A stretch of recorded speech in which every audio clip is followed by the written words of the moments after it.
Nous remercions tous nos abonnés pour tout ce qu'ils font pour nous, les commentaires, les likes, les partages. Et aujourd'hui, nous allons parler de comment rédiger des offres d'emploi. Nous avons remarqué qu'il y a une adéquation, surtout quand les gens recrutent, qu'ils se rendent compte qu'il y a, lors du recrutement, le candidat ne correspond pas simplement obligatoirement à ce qu'ils veulent. Ou soit ils recrutent la personne travaille, mais il y a une incompréhension au niveau des tâches à effectuer ou bien du cahier de charge. Ce n'est pas la raison, l'idée première de la personne avant de postuler. Et aussi le recruteur ne comprend pas pourquoi le candidat ayant postulé à ce poste mais ne répond pas à ces prérogatives, conditions prédéfinies.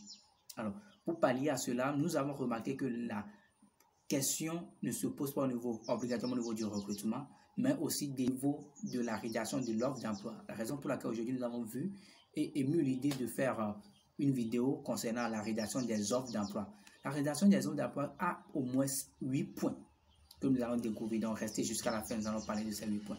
La première partie, c'est l'entreprise qui recrute. Plusieurs personnes n'aiment pas donner le nom de l'entreprise sur tel prétexte X et Y. Mais il faut savoir que quand le candidat a une idée sur l'entreprise, il doit savoir si l'entreprise cadre avec sa carrière professionnelle ou bien c'est ce qu'il veut. Le contexte du recrutement, pourquoi le recruteur recrute.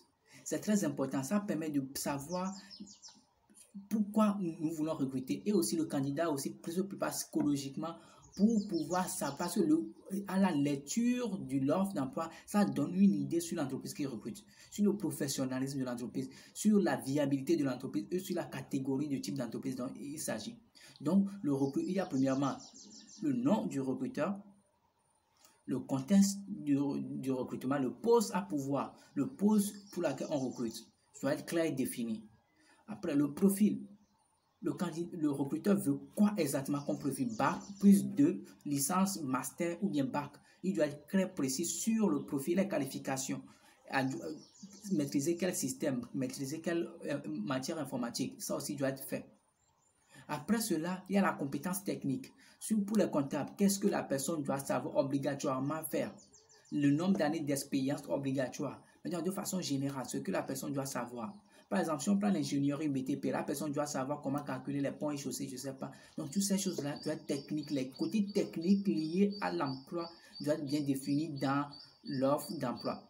Après, les tâches à accomplir. Là, ce sont les technicités, le profil déjà à l'externe. Maintenant, si la personne vient chez nous, ce qu'il fera, nous devons lui donner une idée pour qu'il sache que il sera sous la responsabilité du temps, il fera ci, il fera ci. Parce que ça permettra au candidat de savoir s'il a les aptitudes pour le faire. S'il n'a pas les aptitudes, il pourra aussi se préparer sur des formations pour pouvoir bien postuler à ce poste et bien vendre son profil en tant que... Parce que l'objectif du recruteur, ce n'est pas obligatoirement de recruter des gens avec un petit montant, mais aussi de recruter le bon profil, l'expertise, la personne qui peut bien faire son travail de façon adéquate et plus performante. Donc c'est pour cela, c'est très important.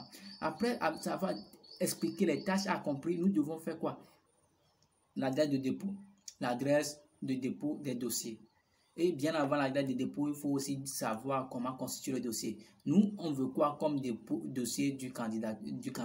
Donc, on doit écrire ça dans l'offre, envoyer le CV, tant les attestations, ainsi de suite. Donc, nous devons aussi après mettre la date de dépôt et la date d'information. Il faut aussi le mettre parce qu'il y a des candidats qui auront besoin de demander des informations. C'est comme un appel d'offres. Quand vous faites des appels, il y a des numéros pour demander des explications. Vous voyez, le candidat aussi, il faut qu'on le respecte pour que lui aussi, il puisse valablement se vendre et nous aussi, on puisse tirer. Parce que si on néglige ce point, c'est un peu difficile pour l'entreprise qui veut recruter un bon profil de pouvoir trouver le bon profil si lui-même au préalable n'a pas pris soin de rédiger l'offre d'emploi conformément aux règles et l'offre d'emploi expertise claire pour que le candidat puisse avoir toutes les informations au début et pour bien postuler.